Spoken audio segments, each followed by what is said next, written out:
How is speech therapy important in cerebral palsy? Cerebral palsy is a condition that affects posture and movement. ഇതിന്റെ cos എന്ന് പറഞ്ഞാൽ developing ബ്രെയിനിൽ damage വരുമ്പോഴാണ്, either during pregnancy or shortly after birth.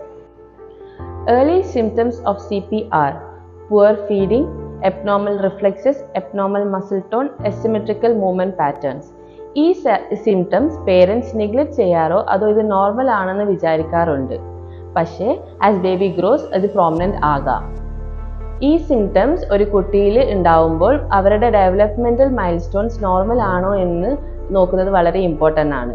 അതായത് sitting, standing, crawling, rolling over എന്നൊക്കെ. Cerebral palsy എന്ന് പറയുന്നത് motor problems മാത്രമല്ല, വേറെയും കുറേ അസോസിയേറ്റഡ് പ്രോബ്ലംസ് ഉണ്ട്.